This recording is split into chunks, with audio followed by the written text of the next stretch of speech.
Hello friends, स्वागत है आपका काइंडली एजुकेशन में।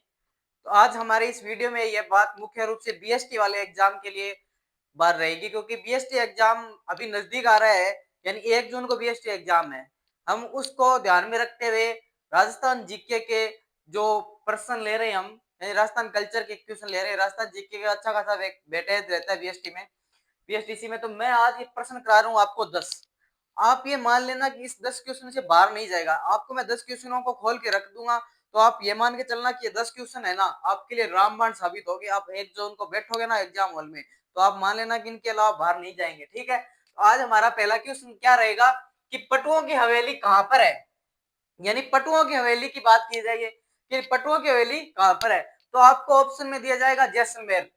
तो आपको और कुछ नहीं करना है, जैसलमेर करना है। और आप जो अदर दिमाग में आपके ऑप्शन आ जाएंगे बीकानेर में, जयपुर में, अजमेर में, आपको कुछ नहीं करना है। तो आपको कहाँ करना है, पटुओं की हवेली जैसलमेर में है। यानी हमारा जो आज का पहला क्वेश्चन क्या है, जो पटुओं की हवेली कहाँ पे है, जैसलमेर में। अगर इसकी बात करें तो इसकी जो वास्तुकार थे वो कौन थे, तो वास्तुकार की बात करें तो गुमानचंद नाम करके इनके वास्तुकार है।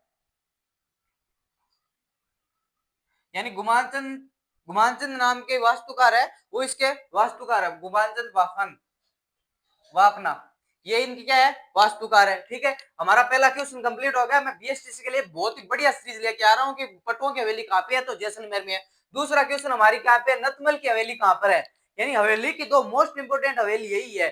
मैं अगली वीडियो में और हवेलियां ले लूंगा, पर अब धीरे धीरे करके आपके सभी हवेलियां करवा दूंगा। पर मैं जैसलमेर की जो इंपोर्टेंट हवेली है उनकी बात कर रहा हूँ। जो ये नतमल की हवेली है ना, वो कहाँ पर है, वो भी जैसलमेर में है। यानी पटुओं की हवेली और नतमल की हवेली दोनों ही कहाँ पर है, जैसलमेर में है। ठीक है, आगे हम बात करें तो तीसरा क्वेश्चन क्या है हमारा कि बडार क्या है। बडार एक विवाहिक भोजन है।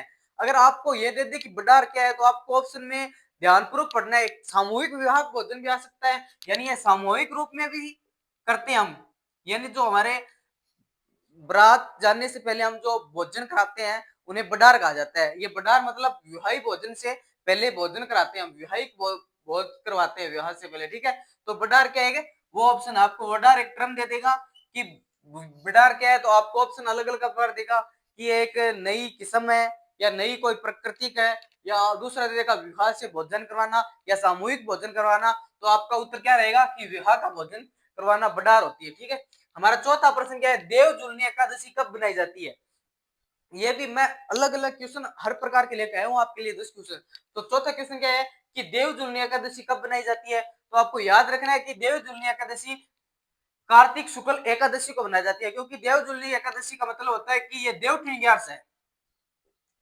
देवठनी ग्यारस यानी देवठनी ग्यारस बोला जाता है इसको। हम भाषा में देवठनी ग्यारस बोलते हैं, जिसे देव जुलनी एकादशी कहते हैं। अगर आपको यह दे दे कि कब बनाई जाती है, तो आपको याद रखना कार्तिक शुक्ल एकादशी को, ना कि कृष्ण एकादशी को। प्रश्न को पूरे ध्यानपूर्वक से पढ़ना है। शुक्ल है ना तभी करना है। वो आपको ऑप्शन दे देगा कि कृष्ण एकादशी, भाद्रपद की एकादशी में मत करना। आप भाद्रपद की एकादशी अलग, मैंने कहीं देखा था कि वहां पे करेक्शन दे रखा था कि कोई भाद्रपद एकादशी करना है, बल्कि ये कार्तिक शुक्ल एकादशी माना जाता है। ठीक है, हमारा पांचवा क्वेश्चन क्या रहेगा कि बूंदी की प्रसिद्ध तीज कौन सी है।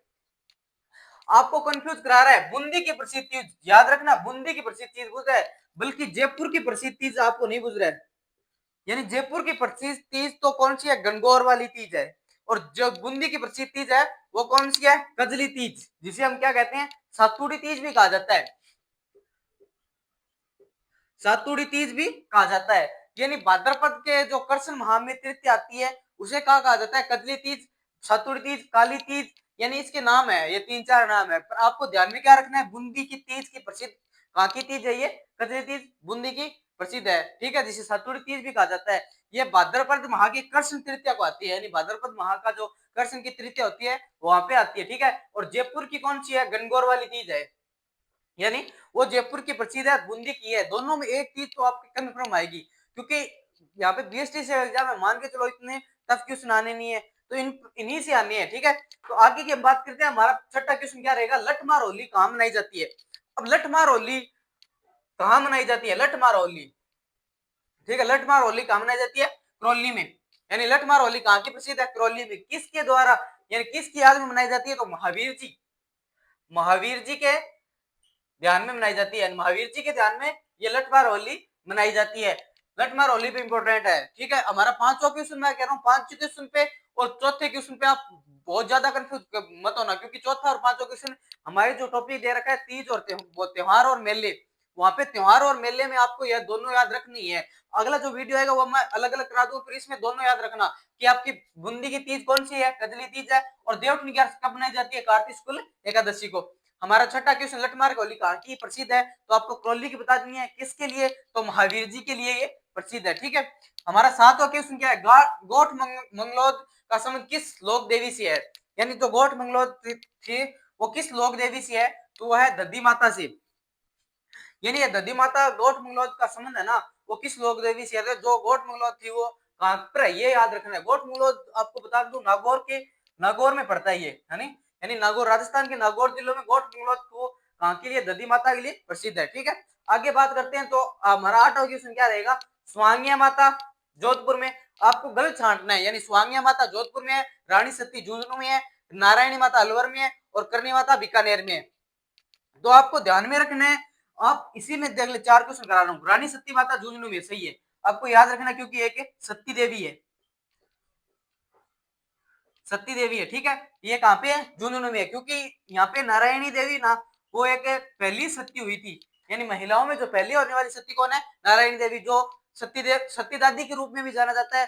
झुंझुनू में प्रसिद्ध मेला भरता है और उनकी रानी सती है, नारायणी सती भी कहा जाता है, ठीक है। हम क्योंकि इन्होंने झुंझुनू में अपने बेटे के साथ गोद में लेकर सती हुई थी ये, ठीक है। अगली बात करते हैं करनी माता की, ये भी सही है, आपको असुमिलित बता रहा हूं, पहले मैं क्वेश्चन को बता रहा था, स्वांगिया माता जोधपुर नया होकर कौन है, जैसलमेर है, तो आपको याद रखना है स्वांगिया माता जैसलमेर है, ठीक है। तो करनी माता की बात करें तो यह बीकानेर में सही है, बीकानेर, आपको बीकानेर प्रॉपर ना देकर कहा देता है देशनोक, ठीक है। करनी माता बीकानेर के राठौड़ों की कुल देवी है, और अदर राठौड़ों की क्या है, आराध्य देवी है, चारणों की कुल देवी है। अगर आपको ये पूछ ले बीकानेर की कुल देवी, बीकानेर राठौड़ों की कुल देवी कौन है, तो आपको करनी माता ऑप्शन में आए तो कर देना, अगर नागनीची माता ऑप्शन में आए तो नागनीची माता ही करना है, क्योंकि बीकानेर राठौड़ों की वैसे कुल देवी कौन सी है, राठौड़ों की कुल देवी है नागनीची माता, ठीक है। और बीकानेर की जो राजपूत है वो इसको मानते हैं, बल्कि ये राठौड़ों की क्या है, आराध्य देवी है, यानी आराध्य देवी है, उनको जिसको पूजना करते हैं, बल्कि कुल देवी किसकी है, चारणों की कुल देवी है, यानी चारणों की कुल देवी कौन सी है, करनी माता है, और राठौड़ों की कुल देवी नागनी माता है। तो इसमें मैं 4-5 क्वेश्चन करा दिया हूँ। रानी सती झुंझुनू जिले में वहीं पे उनका मेला बढ़ता है। बीकानेर की बात करें तो बीकानेर में करनी माता का मंदिर है, जो कहाँ पे है, देशनोक में है, ये किसकी कुल देवी है, चारणों की कुल देवी है, और बीकानेर राठौड़ों की कुल देवी मानी जाती है, और राठौड़ों की वैसी कुल देवी कौन सी है, तो वैसी नागनीची माता है, ठीक है। आगे हम बात करते हैं, तो नारायणी माता, यह नाई समाज की माता मानी जाती है, जो कहां पे है, अलवर में है, नारायणी माता आपको दे देते हैं। तो नाई समाज की जो माता है ना, वो कौन सी है, कुलदेवी किसकी है, नाई समाज की। और स्वांगिया माता जैसलमेर की है, क्योंकि स्वांगिया माता एक इंपॉर्टेंट बनता है, क्योंकि स्वांगिया माता को हम अधिक तौर पे पढ़ते नहीं है, अधिक तौर पे इनको देखते नहीं है। ये जैसलमेर की जो भाटी वंशज है ना, आपके जैसलमेर के जो भाटी वंशज मानते हैं ना, भाटी वंश, उनकी कुलदेवी है ना वो स्वांगिया माता है, क्योंकि जैसलमेर के जो भाटियों की माता है ना कुलदेवी, वो कौन सी है, स्वांगिया माता है। तो आपको स्वांगिया माता इंपॉर्टेंट है, क्योंकि स्वांगिया माता आपको ध्यान में रखना है किसकी कुलदेवी है, तो स्वांगिया माता भाटी बस जैसलमेर की भाटी बस की कुलदेवी है। क्योंकि एक बार ये एग्जाम में क्वेश्चन आया था, सीटी 2000 जब स्टार्ट हुई थी ना, 2023 में था लगभग, था वहां पे एक क्वेश्चन पूछा था कि स्वांगिया माता किसकी कुलदेवी है, तो आपको याद रखना है जैसलमेर की भाटियों की कुलदेवी है, और जैसलमेर की भाटियों की कुलदेवी है, तो आपको मान के चलना है जैसलमेर में रहेगी, ठीक है। हमारा अगला क्वेश्चन क्या है, इसमें कर लिया 8वां क्वेश्चन कर लिया। हमारा 9वां क्वेश्चन क्या है, देवनारायण जी का जन्म स्थान कहाँ पे है, तो देवनारायण जी का जन्म स्थान आसीन भीलवाड़ा में है, ठीक है। यहाँ पे यह भी मोस्ट है, अगर आपको एग्जाम में यासी पूछेगा तो कौन सा स्थान है, आसीन भीलवाड़ा करके आना है, ठीक है। अगर भीलवाड़ा देता है तो भीलवाड़ा, आसीन दे दे, आसीन भीलवाड़ा है। एक देवमाली भी यहाँ पे वो मोस्ट है, देवमाली भी देगा ना, वो भी यहाँ पे मोस्ट है, क्योंकि देवमाली प्रॉपर स्थान है। फिर आगे 10वां क्वेश्चन क्या है हमारा, बाबूजी की घोड़ी कौन सी है, तो केसर कालवी है। तो हमारे जो आज 10 क्वेश्चन हुए हैं ना, वो मान के चल लो कि एग्जाम में पीछे आए हुए है, या आगे जो हमारा 20 टेस्ट का एग्जाम होने वाला है उसमें मोस्ट इंपोर्टेंट है। तो मैं आपको दोबारा बता देता हूँ, फर्स्ट डिवीजन के तौर पे पटुओं की हवेली आपको पूछे तो आपको कर देना है जैसलमेर, अगर आपको पटुओं की हवेली पूछे ना तो जैसलमेर कर देना है। दूसरा क्वेश्चन क्या रहेगा, नथमल की हवेली कहाँ पे है, जैसलमेर में। अगर पटुआ की हवेली किसने किया था, गुमाचंद बाफाड़ ने किया था। यानी ये पांच मंजिली मानी जाती है, यानी 5 मंजिली ये पटुआ की हवेली है, ठीक है। तीसरा बडार के है, तो एक विवाह में सामूहिक भोजन जीवने के तौर पे बडार का उपयोग किया जाता है। चौथा प्रश्न क्या है, देवजुलनी एकादशी कब बनाई जाती है, तो आपको याद रखना है कार्तिक शुक्ल एकादशी को देवजुलनी एकादशी मनाई जाती है। पांचवा क्वेश्चन क्या है हमारा, बूंदी की प्रसिद्ध तीज कौन सी है, तो आपको कजरी तीज करनी है, बूंदी की प्रसिद्ध तीज है। और गणगौर जयपुर की प्रसिद्ध तीज है, जो किस में आती है, चैत्र कृष्ण तृतीया को आती है, और यह भाद्र शुक्ल तृतीया को आता है। भाद्र कृष्ण तृतीया को आता है, और वो चैत्र शुक्ल तृतीया को आती है, ठीक है। लठमार होली कहाँ की प्रसिद्ध है, तो आपको बता देना करौली प्रसिद्ध है, किसके लिए बनाई जाती है, महावीर जी के लिए बनाई जाती है। हमारा आगे क्वेश्चन क्या है, गौठ मंगलोद का संबंध किस लोक देवी से है, दधी माता का है, जो कहां से है, नागौर में पड़ती है। हमारा अगला क्वेश्चन, स्वांगिया माता जैसलमेर की भाटी बसोस की कुलदेवी है, रानी सती झुंझुनू में, जहाँ पे जो ये पहली सती होने वाली महिला है राजस्थान में, ठीक है। अगली क्या है, नारायणी माता अलवर में है, जो नाई समाज की कुलदेवी है। करनी माता बीकानेर में है, जो चारण समाज की कुलदेवी है। अगला क्वेश्चन क्या है, देवनारायण जी का जन्म स्थान कहाँ पे, आसीनी भीलवाड़ा में। और बापू जी की घोड़ी का नाम क्या है, केसर कालवी। तेजा जी की घोड़ी का यहाँ पे बता देता हूँ, तेजा जी की घोड़ी का क्या नाम है, लीलन। यानी तेजा जी की घोड़ी का लीलन है, और बाबू जी की घोड़ी का नाम है केसर कालवी, ठीक है। हमारे जो ये 10 क्वेश्चन है ना, तो मैं ये 10 क्वेश्चन लगभग करा दिया मैंने, एक 10 क्वेश्चनों में लगभग 20-30